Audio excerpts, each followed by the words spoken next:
الحمد للہ رب العالمین والصلاة والسلام علی سید الانبیاء والمرسلین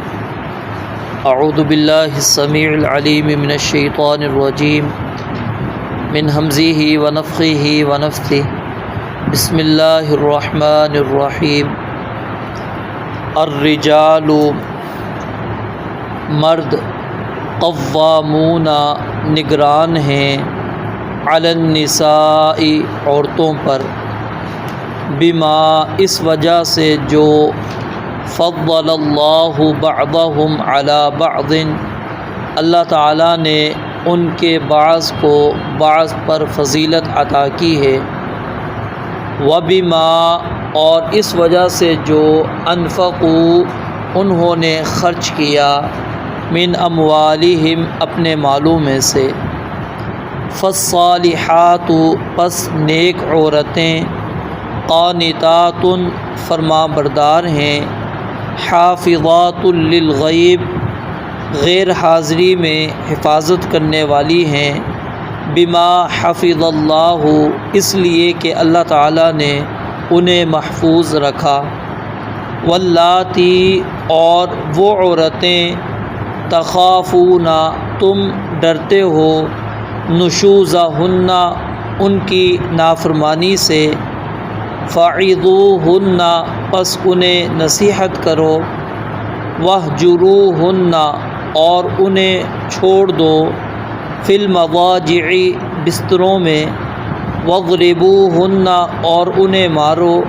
فإن اطعنکم پھر اگر وہ تمہاری اطاعت کریں تمہاری فرما برداری کریں فلا تبغوا پس نہ تم تلاش کرو علیہن ان کے خلاف سبیلاً کوئی راستہ یعنی زیادتی کا ان اللہ بے شک اللہ تعالیٰ کان علیاً کبیرا ہمیشہ سے بہت بلند بہت بڑا ہے۔ دوبارہ دیکھیں الرجال مرد قوامون نگران ہیں علی النساء عورتوں پر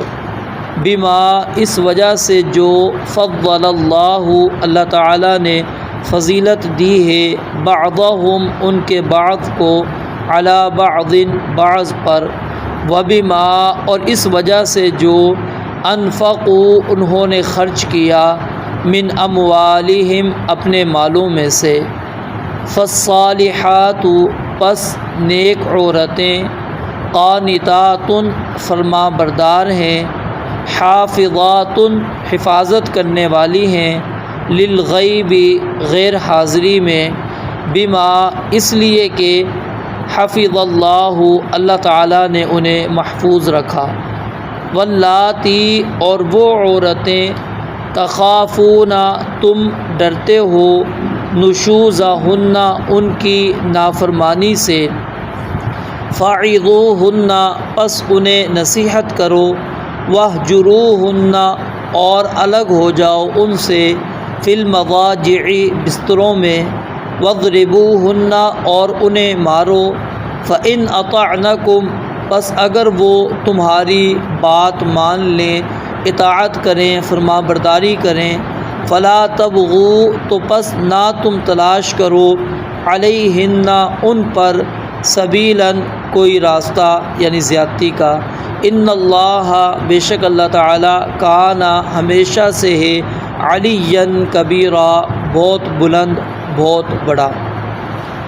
اللہ رب العالمین نے آیت مبارکہ کے پہلے ٹکڑے کے اندر یہ بات بیان فرمائی ہے کہ الرجال قوامون علی النساء کہ مرد عورتوں کے اوپر نگران ہیں، اور اللہ رب العالمین نے مرد کو جو گھر کا قوام نگران بنایا ہے اس کی دو وجہ یہاں پر بیان کی ہیں۔ ایک فطری طور پر اللہ رب العالمین نے مرد کو ایک فوقیت دی ہے، ایک مقام اللہ رب العالمین نے مرد کو عطا کیا ہے، ایک تو یہ وجہ ہے بما فضل اللہ بعضهم علی بعض کہ اللہ رب العالمین نے مردوں کو عورتوں کے اوپر فضیلت بخشی ہے، اور دوسری وجہ کیا ہے وبما انفقوا من اموالہم کہ وہ گھر کے سارے معاملات چلانے والا ہے،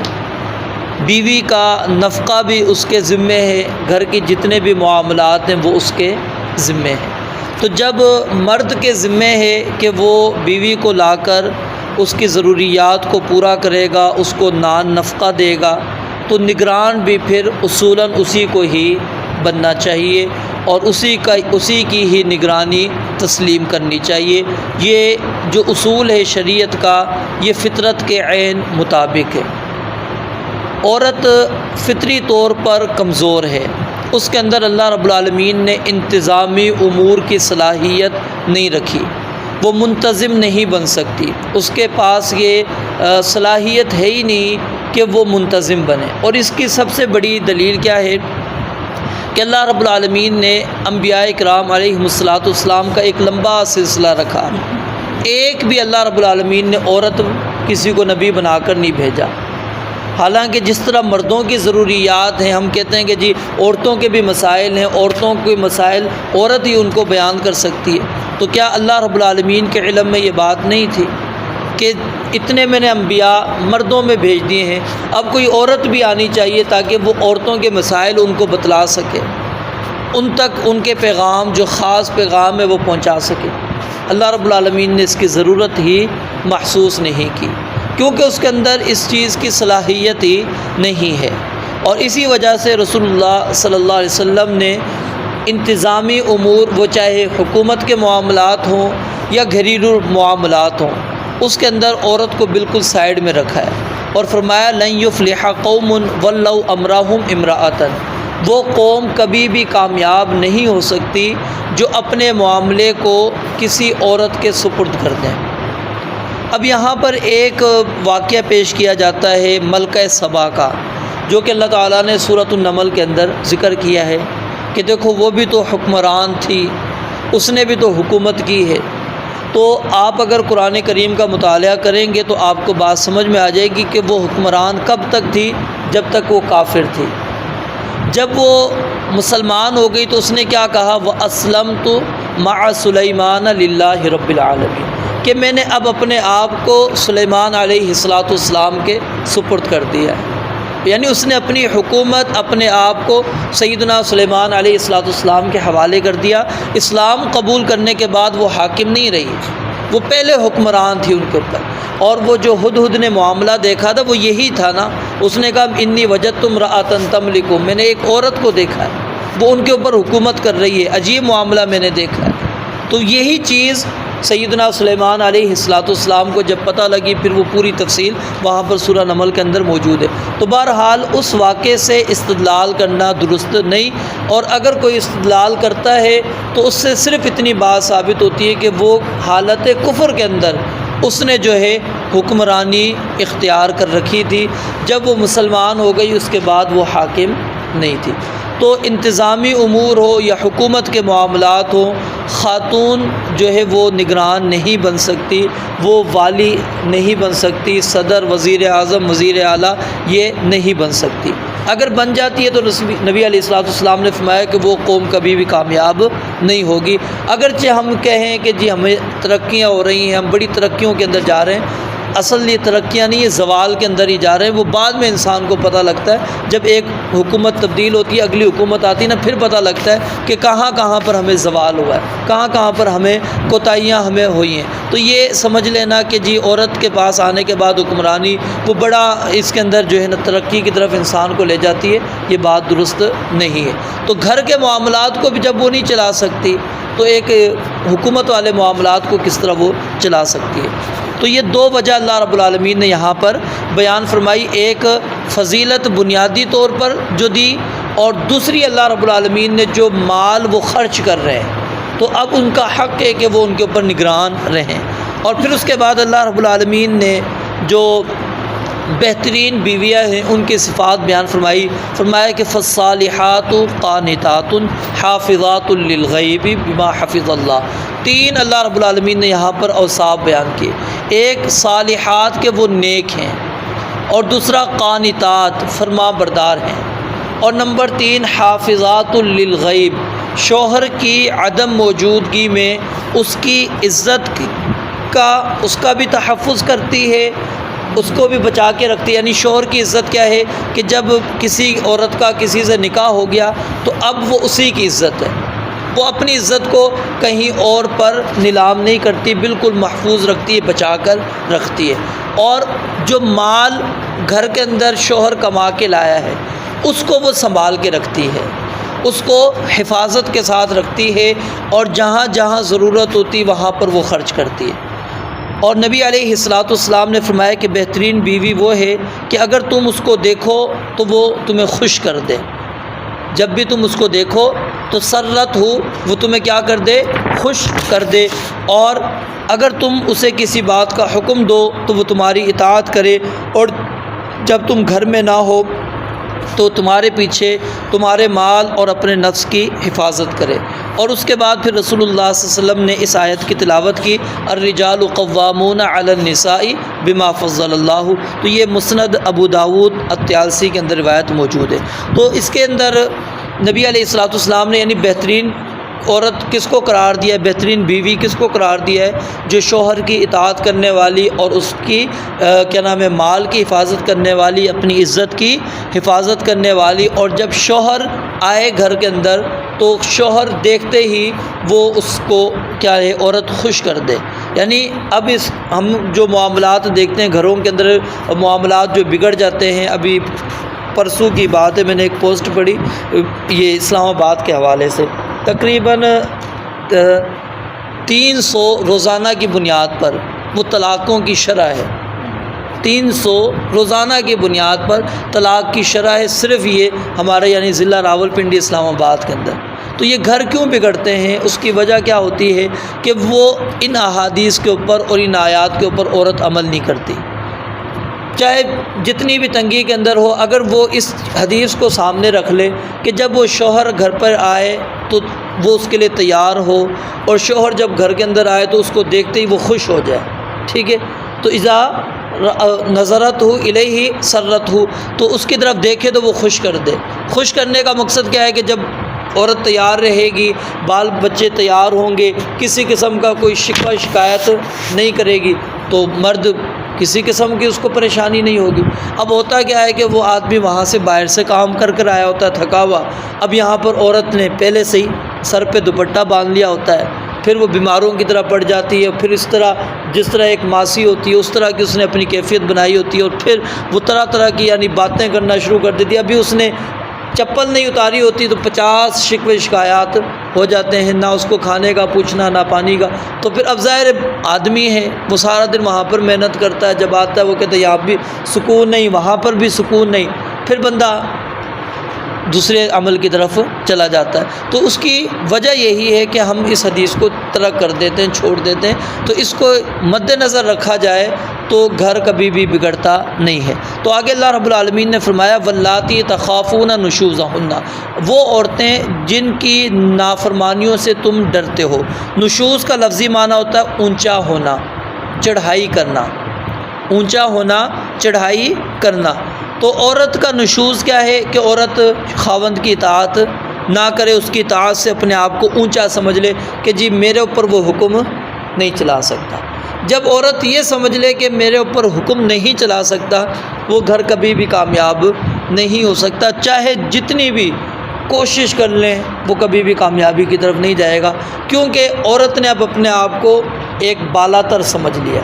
کہ اب میں اس کے ماتحت نہیں ہوں، ٹھیک ہے، میں اپنا اختیار رکھتی ہوں، وہ اپنا اختیار رکھتا ہے، تو پھر اس کے اندر جو ہے معاملات زندگی کے نہیں چلتے۔ تو آگے فرمایا نشوزہن، جب تم ان کی نافرمانیوں سے ڈرو اس طرح کی تو فعظوہن، 3 چیزیں یہاں پر اللہ رب العالمین نے بیان کی ہے۔ یہ ترتیب بھی کچھ علماء بیان کرتے ہیں یہ ترتیب ہے، اور کچھ علماء کہتے ہیں تینوں اکٹھے بھی یہ کام کیے جا سکتے ہیں۔ پہلے کیا ہے، اس کو واعظ کرنا ہے، سمجھانا ہے، نصیحت کرنی ہے، اس کو بتلانا ہے کہ خاوند کا مقام کیا ہے، مرتبہ کیا ہے۔ جیسا کہ رسول اللہ صلی اللہ علیہ وسلم نے فرمایا کہ اگر میں کسی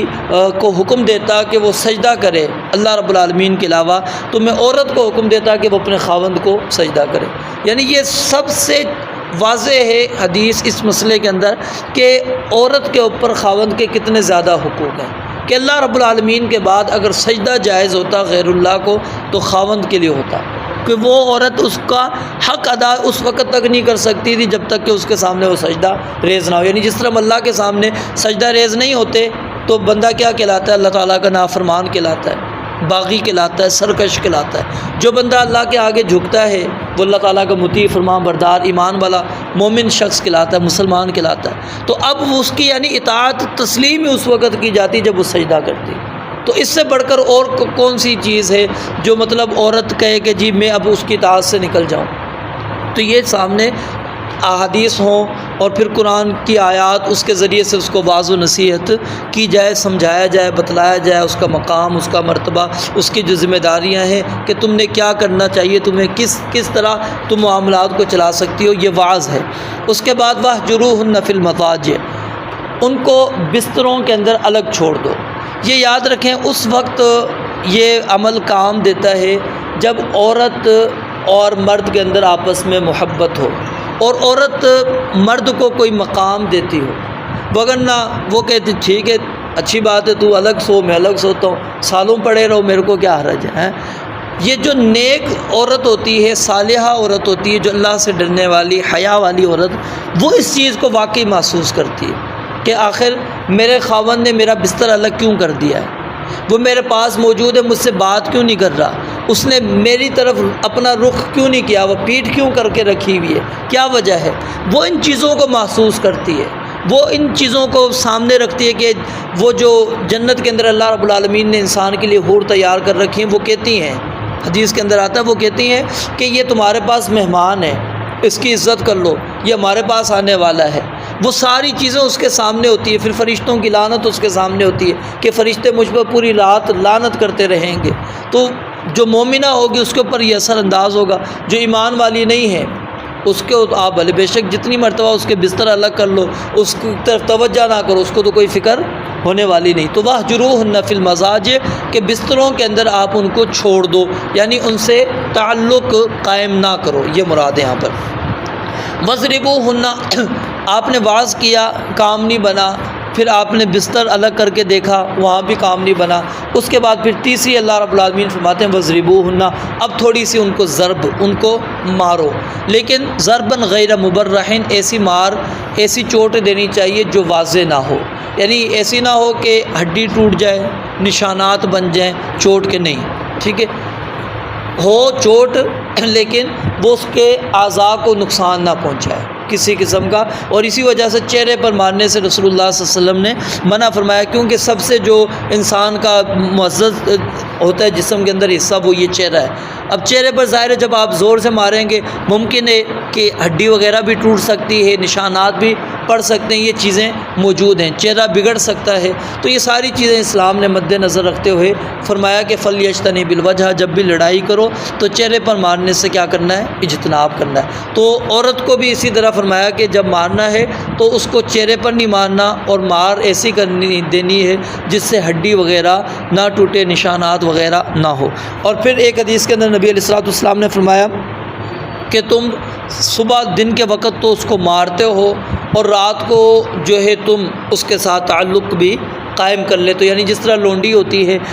اس کو تو اس چیز کی فکر نہیں نا کہ مالک نے مارا ہے کیا ہے، وہ تو لونڈی ہے، اس کو اذیت بھی دے دیتا ہے مالک، تکلیف بھی دے دیتا ہے. تو یہ آپ نے یعنی اس چیز کو اچھا نہیں سمجھا کہ مارے بھی بندہ اور پھر اس کے ساتھ تعلق بھی قائم کرے، نہیں، اس سے کیا ہے تعلق قائم نہیں کرنا جب مارا ہے، تاکہ اس کو اس چیز کا احساس ہو کہ نہیں یہ جو مجھے مار پڑی ہے اس کے اندر میری کہیں نہ کہیں غلطی ہے، کوتاہی ہے، اور میں کہیں پر نافرمانی کر رہی ہوں جس کی وجہ سے مجھے یہ چیز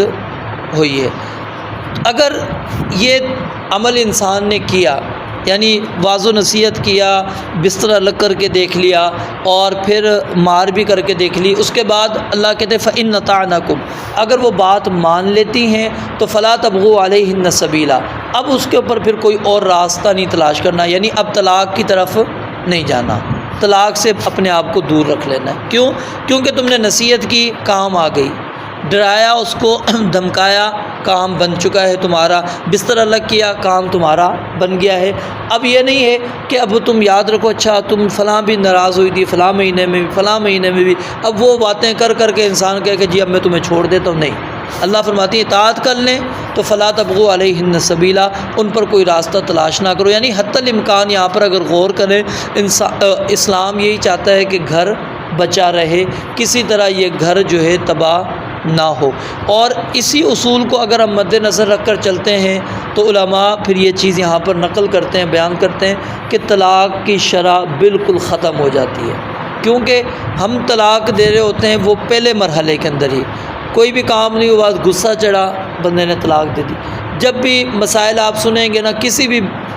دو جوڑا جو آپس میں الگ ہوئے ہیں، جب بھی آپ ان سے پوچھیں یہی کہیں گے جی غصے میں طلاق دی ہے، غصے میں ہوا ہے، یعنی غصہ ہی سبب بنتا ہے۔ تو ہم وہ کیا ہے پہلے مرحلے کے اندر ہی اس چیز کو اختیار کر لیتے ہیں، اسلام اس سے روکتا ہے، اور پھر جو طلاق دینے کا صحیح طریقہ ہے اس کو بھی اگر مد نظر انسان رکھتا ہے تو اس میں بھی طلاق سے انسان اپنے آپ کو بچا لیتا ہے۔ یعنی ظاہر ہے آپ نے اس کو پاکیزگی کی حالت میں دینی ہے، اور ایسی پاکیزگی میں دینی ہے اس کے قریب، اس میں آپ اس کے قریب تک نہ گئے ہوں،